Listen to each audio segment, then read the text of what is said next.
It's the dying days of September 1913. The guards at Ruthin Jail opened one of the cell doors to find a most peculiar sight. Instead of the prisoner lying in their bed, they found nothing, save for a small hole dug into the wall of the cell. I say peculiar and not unusual, as this was not an unusual incident. For the jail, and for the individual who was now at large in the Welsh countryside.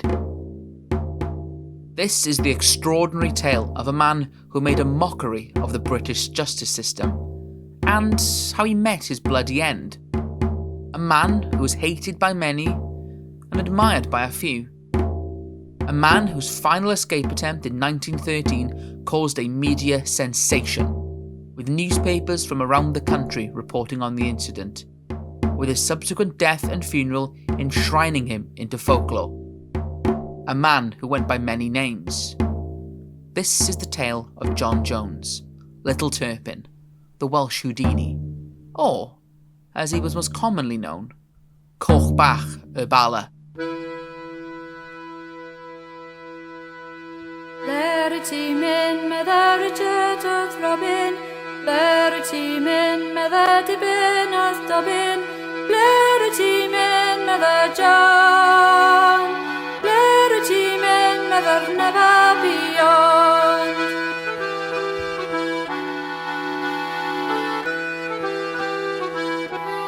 Minti ar cor medder jet o'th Robin, Minti ar cor medder dibyn o'th Dobin, Minti ar cor medder John, Minti ar cor medder never beyond.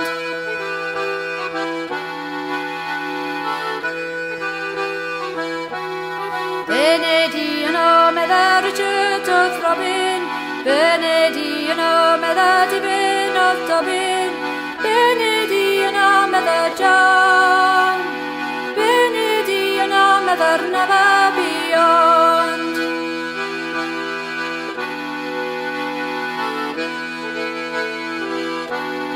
Helar driw bach medder jet o'th Robin, Helar driw bach medder dibyn o'th Dobin, Helar driw bach medder John, Helar driw bach medder never beyond.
Much of what's written about Coch is shrouded in myth. As with many rogues, his backstory is a series of half-truths, exaggerations, and complete works of fiction. And as with many rogues, his legend is just as important as the truth. How did John gain such notoriety? And how does someone who caused misery for many become a folk legend? While John's parents, in particular his father, is referenced in newspapers in the coming years, there is no concrete certainty on who they were, if he had any other family, or where exactly he was born. We aren't even sure of his exact birth date. There is information on the house where it's claimed that John was born. Initially, during his time in Carnarvon jail, John gave the prison chaplain a hand-drawn sketch of a small cottage with the inscription, "The place where Coch Bach was born." This was apparently kept for a number of years. However, this image has now been lost to time. This isn't the only time that this house crops up. During his time researching for the articles which became the book Coch Bach y Bala, Ernest Jones, alongside friend Jeff Charles, took a picture of a house in the village of Llanfor, titled Sunview. It is claimed that this property was the one that John was born in. A similar house still exists today in the town of Llanfor. Years later, several letters came into local newspapers discussing John and his early life. In one story, it is claimed that even at a young age, he would wow the locals of Bala by climbing up drain pipes and across roofs. In another story, the reverend of the local Llanfor church would speak to John to try and ensure he stayed on the straight and narrow. And while John may not have heeded his warning, the fantastical stories of him climbing the White Lion in Bala in seconds may give us some insight into who he was as a character.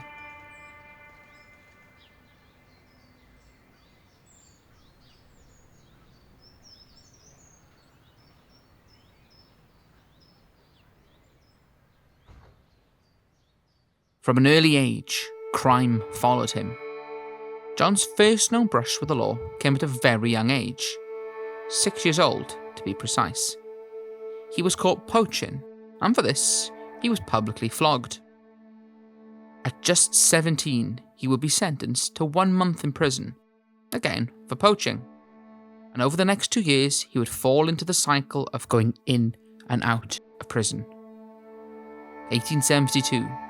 4 months for stealing watches from a house in Llanderfel. And then, in 1873, he would receive 6 years for stealing money from 2 separate properties. One of the most interesting parts of his legacy comes from his behaviour inside. From all accounts, he was a model prisoner every time. He would even learn English while at Dartmoor. After a 5-year sentence, he was released. There are accounts of John Jones taking part in a riot at Bala around this time. However, this and a second story of him being caught in Gresford are both relatively small affairs. What we do know is that his name was beginning to grow in the area. Local newspapers would regularly feature his exploits, and it was his next sentence that would lay the foundations for his legacy. On the 14th of October, 1879, John Richards, a local watchmaker, comes to the police to report the theft of several watches. Around the same time, a Roland Edwards of Llanfor reports a similar theft. It was only natural that the suspicion would fall upon John. John was, however, nowhere to be seen. Following a brief manhunt, he was traced from Llanfor to Llanfyllin. The police visited a pub in the local area. The landlord claimed that a man that fit John's description had been in offering watches for a place to stay. He was eventually tracked down to the Woolpack Inn, Oswestry. In his possession were 2 watches, which matched those that were stolen from John Richards several days prior. He was quickly arrested. John denied the charges. In fact, he had the perfect alibi for the time. A written statement by John claims, "I was in Blaenau Ffestiniog during the time of the robbery." When asked about the watches, those were given to me by a friend. As John could not provide any concrete evidence to back up his alibi, he was sent to Redhead jail to await his trial. It was John's actions in Redhead jail that took him from a simple common thief into a folk legend. On November the 30th, 1879, while the guards at Redhead jail were having their supper, John found a way to escape from his cell. It wasn't a particularly elaborate plan. He simply unlocked the door of his cell, walked out the main door and onto the street. Opening the cells of several others on the way, he was then out into the night.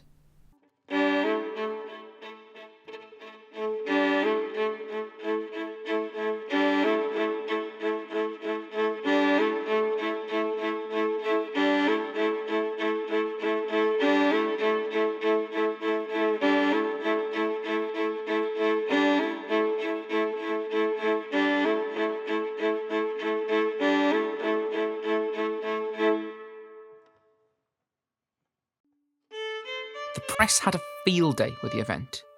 Tales of a daring escape from the jail quickly flooded newspapers up and down the UK. Despite not having a particularly large head start, he soon slipped through the net and was away.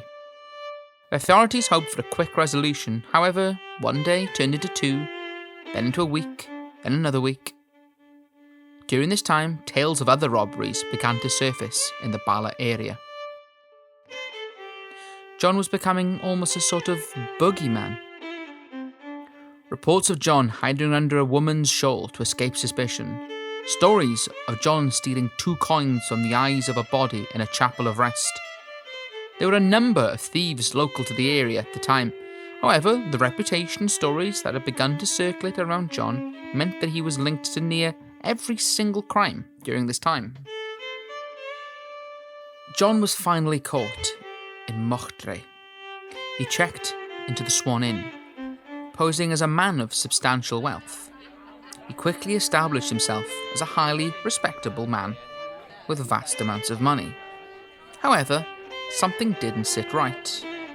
The clothing, his attitude. Whatever the reason, this mysterious figure caught the attention of the police. On the 2nd of January, at 7 in the morning, the man woke to find PC William Jones standing over his bed. The man, turns out, was not rich or respectful, but the red-headed fugitive who had been running from the law for over a month.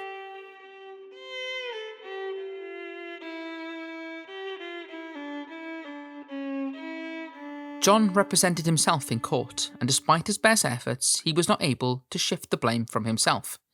Given his previous convictions and subsequent escape from the law, he was given a harsh sentence of 14 years behind bars. As items on John's person began to be linked back to these victims, his mood soured. It's claimed that during a heated discussion during the trial, John exclaimed, "We will come across each other again one day." This sealed his fate. After sentencing, John loudly proclaimed, "I shan't do it." John would remain in prison for around a decade, a model prisoner despite more rumours of escape attempts. He was moved around a fair deal before being released to the DPAS in Rhyl. He'd find work as a stoker on a ship, and for a brief period of time would travel the world. Canada, Buenos Aires, Antwerp, just some of the places that are linked with John. He then returned to Essex, where unsurprisingly his old habits would pick up once again. In June of 1891, John Bayham comes to the police to report a theft, in this case, a watch. The watch was traced to a pawn shop. The owner said that it was handed in by a stoker. John was quickly found, and in his possession was a slip which matched the same shop. Once again, John was in the dock. As we move forward, however, we see some darker aspects of his character. After initial sentencing of 5 years, John attacked the officers escorting him back to his cell. His sentence was then extended a further 2 years. He was released a few years later, and for the rest of the decade, seemed to be a model citizen. There are no real reports of any crimes linked to John during this time period. In fact, there appears to be a real blind spot in any recorded information from this time. However, as the new century came in, John would once again find himself answering for his crimes. The Waterman Arms, a small pub just off the harbour at Amlwch, Ynys Môn. John visits the pub to ask for a change of a sovereign. Mrs. Owen, landlady of the Waterman, heads upstairs to exchange the money. So far, nothing out of the ordinary. Except a few days later, Miss Owen was climbing the stairs when she hears a rustling from the above floor. She goes to investigate and notices that the window has been opened wide. Further investigation reveals that £10 was now missing. She immediately contacts the police. Suspicion, once again, lands on John, and despite any real concrete evidence, he was arrested and sent to trial. John claims at the trial that he was not in the village. Why would he have hung around in Amlwch if he was the perpetrator? John decided to represent himself in court. By all accounts, his abilities as a defence lawyer had improved considerably. He cross-examined every piece of evidence against him. Perhaps he was a little too confident, however, as he made a crucial mistake when cross-examining evidence of footprints in the tree next to the window of the Waterman Arms. Despite his best attempts, he was unsuccessful, and a guilty verdict was brought down on him.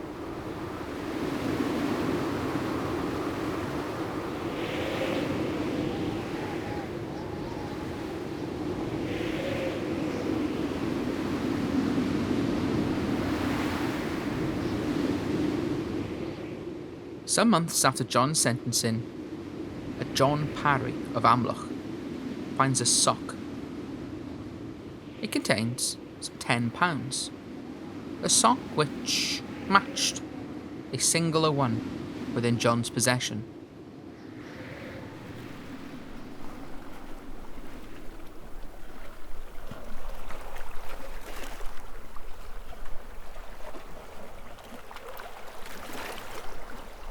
John did attempt another escape while being transferred to Carnarvon jail.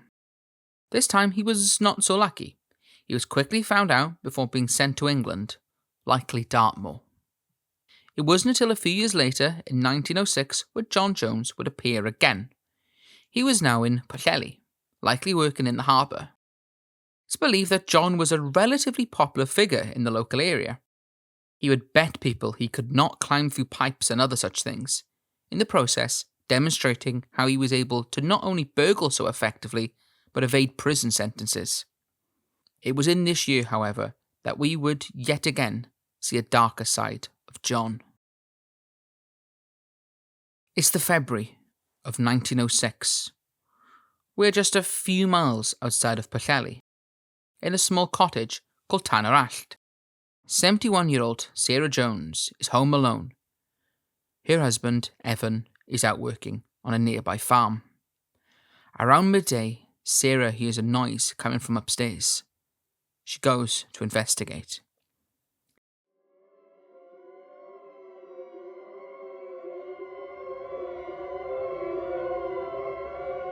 She peers under the bed to find a man hiding there. She turns, runs to the stairs and down to escape. However, before she can reach the bottom, the man has leapt from under the bed and has attacked Sarah. It's over in a few moments. However, the impact is devastating. The man manages to escape, leaving Sarah Jones unconscious and bleeding at the bottom of the stairs.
She manages to come to before going to fetch help.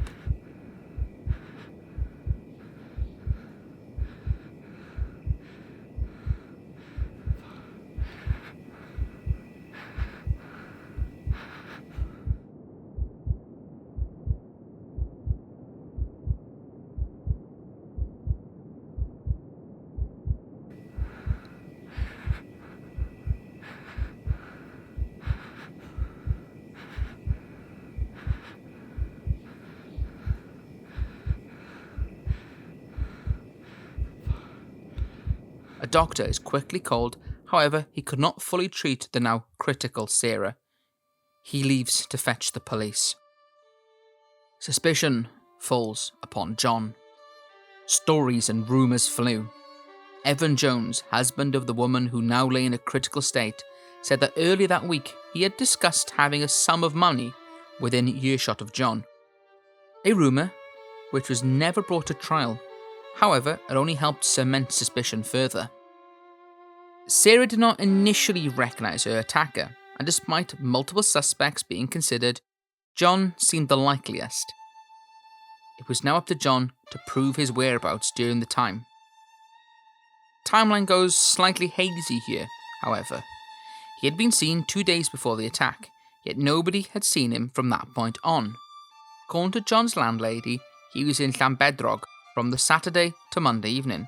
However, a railway ticket collected in Pwllheli to Caernarfon on the Monday of the attack raised suspicion further. He was quickly caught on that Wednesday. Initially up for attempted murder, the charge was lessened to assault as Sarah's situation improved. He was taken to Caernarfon before facing trial. It said that the news, which at this point was making its way around national papers, had grabbed the attention of so many that they were lined up outside the court. In all, 29 witnesses were called to the stand to place John in the area around the time of the assault. And throughout the entire case, John pleaded his innocence. He cross-examined witnesses, poked holes in the prosecution, and even when it was suggested he changed tack and claim accidental assault, he denied the charges. His argument rested on the fact there was no hard evidence against him.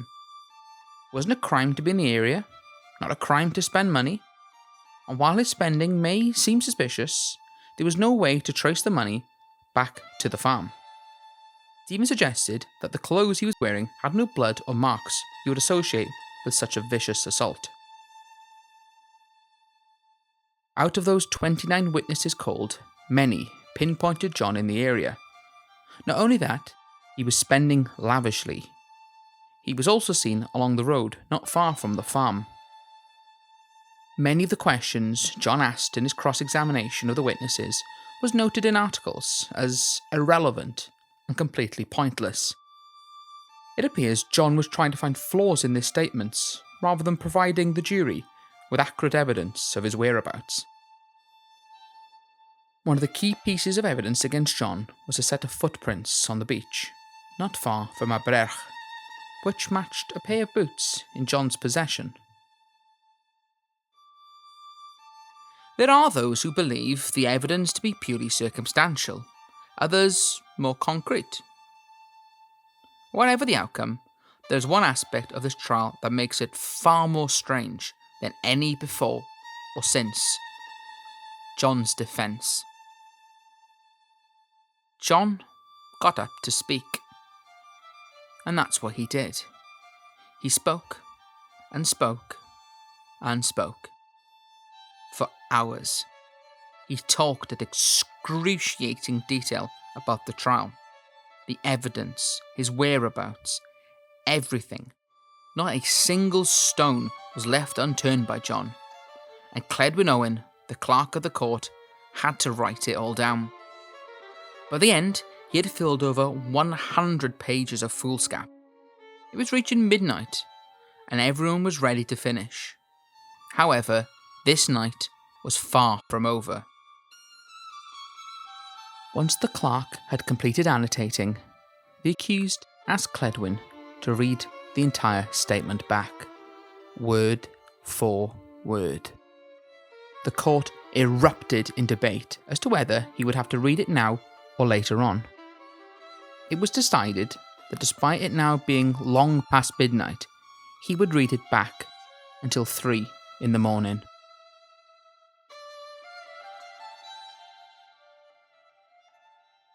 In the end, it was no good. John was still found guilty and sent down. He would not set foot in the outside world until 1913.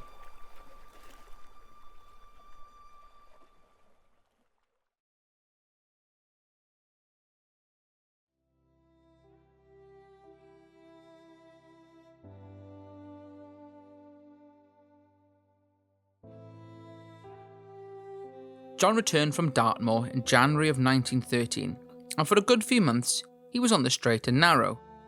Popular with the local kids, he found work washing the boats on Llyn, among other things. A local folk story about John from this time may give us some insight into not only him, but how the locals viewed his actions. A local police officer tells of a time that John came to stay at his house. While initially concerned that John may be up to his old tricks, he instead discovered that, underneath his rough exterior and notorious reputation, John was a warm and friendly character. He says that John, while staying at his house, kept him and his wife up all night, regaling them with tales of daring and adventure around the fireplace. In a letter documenting this incident, the police officer found a genuine warmth to John, a desire to be good, and a want to turn his life around. By all reports, this was the happiest point in John's life. It seemed like, as he reached his 60s, he was starting to settle down. However, old habits die hard, and in June of that year, he would set the wheels in motion for his demise.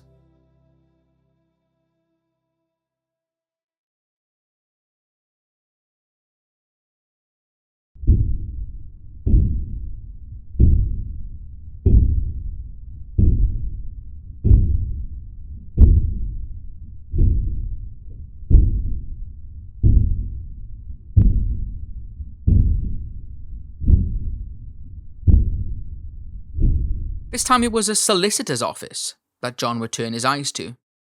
The police quickly found John at his current abode, where he was arrested and taken to Bala to await transport to Rhuthun. Sometime over that weekend, however, John managed to escape. He'd managed to break through the smallest of holes and was out into the night. News quickly spread and the police station was flooded with onlookers trying to get a glimpse of the impossible hole that John had escaped through. John was away, but not for very long.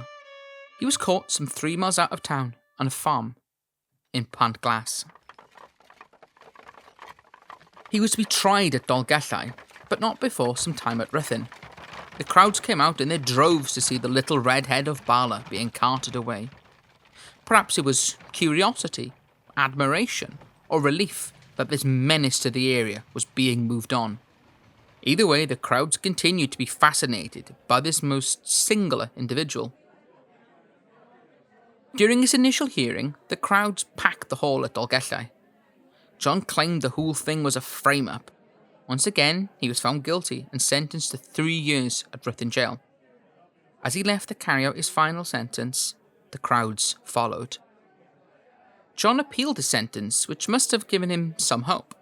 However, it was quickly dashed when the letter came back saying it was unsuccessful. Another 3 years must have felt like a lifetime for John. Somehow, he caught wind that he was being transferred from Rhuthun to Stafford. So, John planned his most elaborate and most daring escape yet.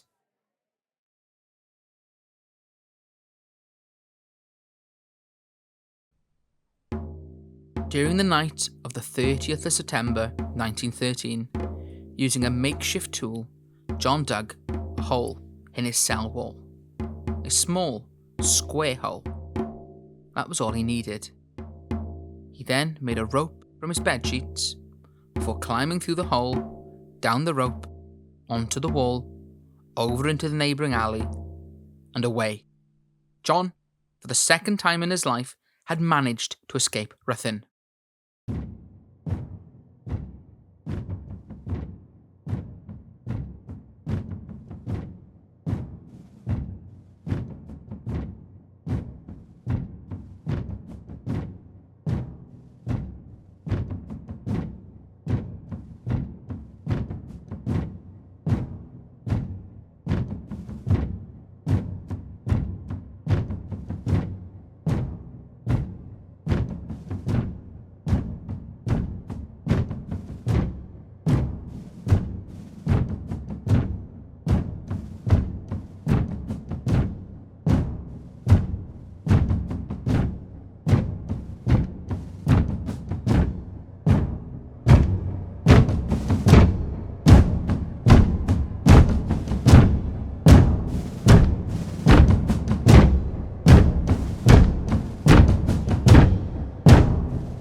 chase started early on the 1st of October.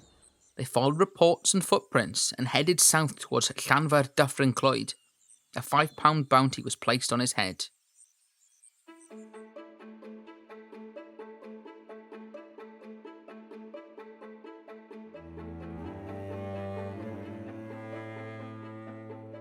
He was spotted numerous times over the next day or two.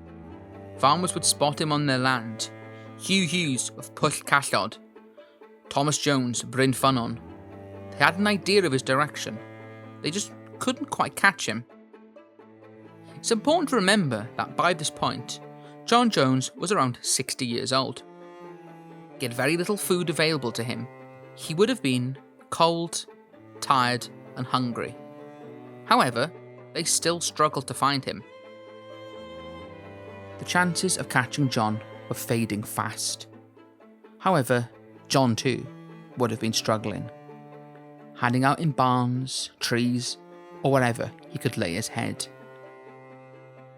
As the days rolled on, the police started to close in on his location. Meanwhile, John continued to run out of energy due to a lack of food.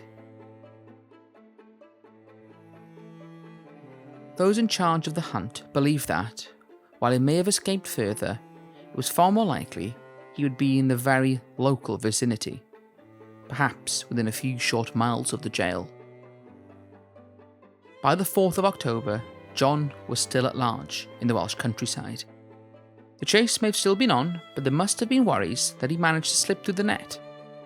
Perhaps John was too feeling a sense of relief. He had managed to evade the police for around a week, and perhaps, with a bit of luck, he could make it away. Little did John know, however, that this morning would be his last.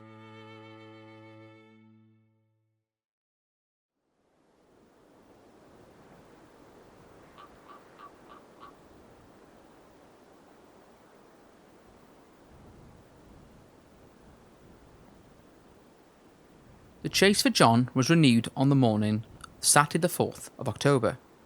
It was reported that a house was broken into a mile or two outside of Rhuthun. This renewed search would prove fruitful. John was spotted not far from the village of Pwllglas. He was described as looking like a wild animal.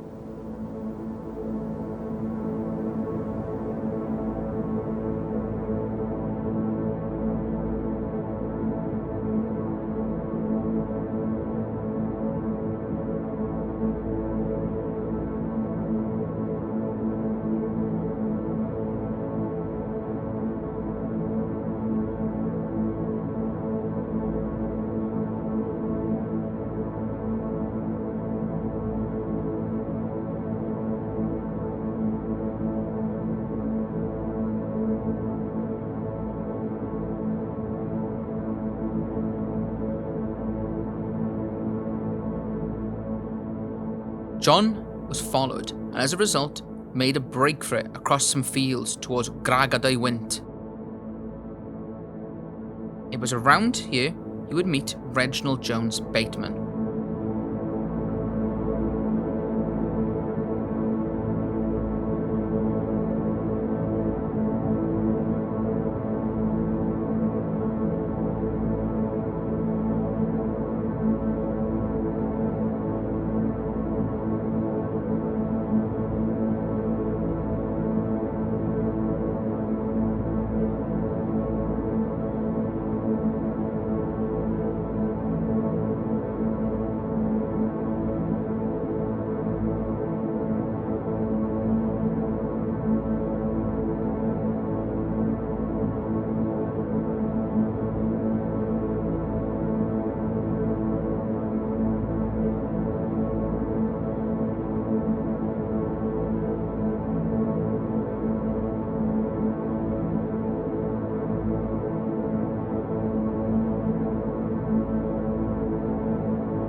In the inquest that followed, Reginald Bateman said he did not go near the man who now lay on the ground due to a belief that he was faking his injuries.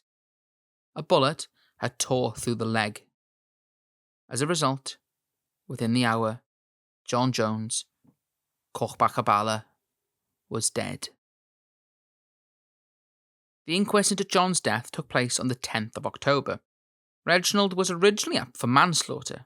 He claimed that the shooting was in self-defence after John threatened him with a wrench. He never aimed his gun at John, and it was the subsequent struggle and misfire that ricocheted into his leg. And it was here he bled to death. Soon after, his body carried to Ruthin Workhouse.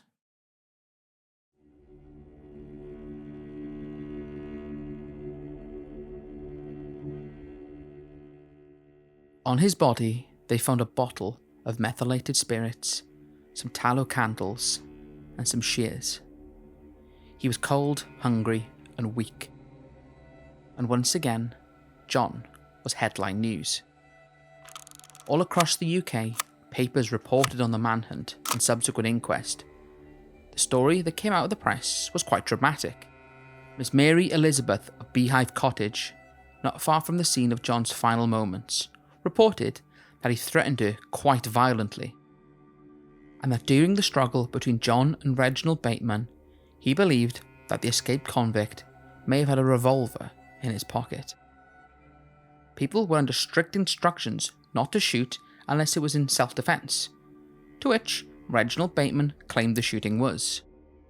Initially charged with manslaughter, the event brought the crowds once again. They cheered on finding out the charge and jeered at Reginald as he left the court. During the inquest, witnesses testified that Reginald acted with great bravery. John had, by all accounts, attempted to assault Reginald with a weapon, and while he acted in self-defence, Reginald was quite clear that he intended to shoot. This was, however, a warning and was not intended to hit, let alone kill John. When the initial verdict of manslaughter came down, it reported that the gathering crowd cheered at the verdict.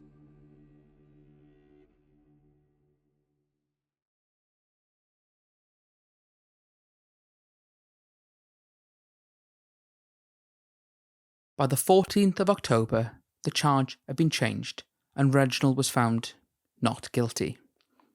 Once again, the crowd that gathered to witness the events jeered at the verdict. A week after his death, John was laid to rest in a church a few miles out from Ruthin in Llanellidan. Even this was subject of controversy, with who was to pay for the burial. It was an early burial, possibly an attempt to dissuade a crowd. However, he wasn't alone. A group came along to witness the final resting place of Coch Bach y Bala. One of these was a photographer who came to watch the spectacle. He took several images of the burial. These images were subsequently sold as postcards. He was laid in an unmarked pauper's grave. By some stroke of luck, it was discovered that after the crowds left John's funeral, the landlord of the pub that neighbours the church placed a small rock on John's grave. A small rock with a red X. This too faded with time, until there was nothing left but a plot number. John Jones, a man who spent over 40 years in prison, a man who made a number of attempts at freedom, found himself in one prison for which he was not able to escape.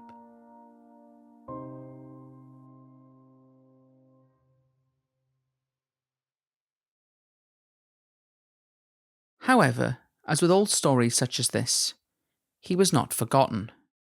John's life may have come to a sudden and tragic end, but his tale continued, either through handed-down stories or papers which, even years later, still reported on him. His physical presence may have been gone, but his name was kept alive.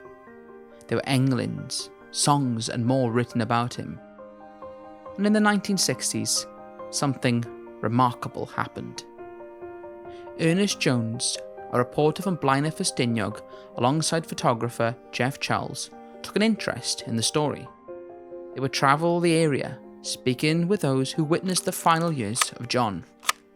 And for the first time in decades, they went to the place where John would take his final breath. A cold, lonely spot, where all evidence of that fateful day had faded with time. Ernest Jones wrote a number of articles on John during the late 1960s, and in doing so decided that, despite his many ill deeds, Coch Bach y Bala deserved to be recognised. A campaign was put together and they managed to finally get his name on the grave where he lay. The campaign was not without its controversies. Some saw the idea of celebrating a violent criminal as a shame on Wales, while others acknowledged his misdeeds, however still believed that no matter the person, they should have some dignity in death. And in some strange way, all of this, the poetry, the songs, books and more, it made John free again. In the many years that followed, people began to see him not just as a petty criminal, but a tragic tale of one man's fight against the system. There is an undeniable sympathetic feeling when reading his story, tinged with some quiet admiration. Perhaps the theories of his kleptomania are true, and that in a modern, more understanding society, he would have been helped. Without support, his crimes turned into vagrancy, which then fueled his continued crimes. A vicious cycle. A letter sent to Ernest Jones from the man who reported Coch's final crime in 1913 said that he felt incredible guilt after finding out of John's fate. He did not want to send him away for another time and believed that he held some small responsibility for John's death. It could be argued the circumstances of his death led to a greater sense of sympathy for John. The family of the man who sent John to his grave was by all accounts controversial. The idea of a rich landowning family taking the life of an old man, despite his crimes, was seen as a tragedy. In turn, this tragedy turned into sympathy. And while John is ultimately a criminal, to die in such a way could be seen as an overly egregious punishment for his crime. However, it is important that we remember that despite the legends, he was still a petty thief, guilty of several crimes, and one with almost deadly consequences.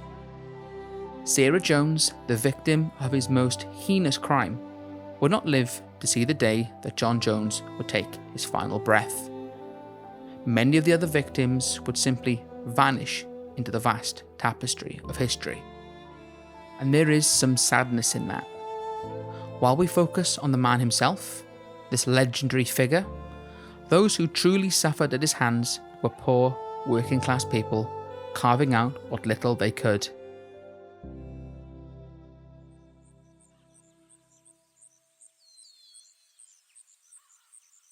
But perhaps the real way his legacy has continued is through the folk stories and half-truths that make up his life. His birth, we have a rough idea. His parents, possibly. A series of articles between three contributors to Yr Wythnos Abererch argued over the many details of John's life while he was still alive in 1902. The only person who could really tell us the story, however, is John himself. He did, however, oftentimes refuse to give an address. Even the reports of his death have been somewhat misreported. In North Wales Weekly News, the reporter in his biography on John claims he was a shoemaker from Llanrwst. How true these stories are will forever remain a mystery, but in reality, it does not truly matter. While there is certainly value in finding out exactly where he was at any given point, his exact birthplace, family, and whether those links could be traced to today, it would in some way take away from the legend of John. The real tragedy will forever be the many victims whose stories were never fully told. And while John is undeniably a local legend, his status came at the expense of others. And therein lies the many facets of this seemingly complex persona. a violent thug, a dangerous criminal, a terrible thief, but a master jailbreaker, an angry man, a sympathetic man, a man who may or may not have truly understood why he did the things he did, or perhaps he was fully aware and did not care. John Jones will likely continue on in legend. His story is well known locally, and he still remains a popular folk figure. As time goes on, perhaps we will continue to re-evaluate his life. Or perhaps everything that needs to be said has already been said. For some, he will always be a violent criminal, and others, he'll be a sympathetic character. But one thing's for sure, despite his legacy, he will forever be Coch Bach y Bala.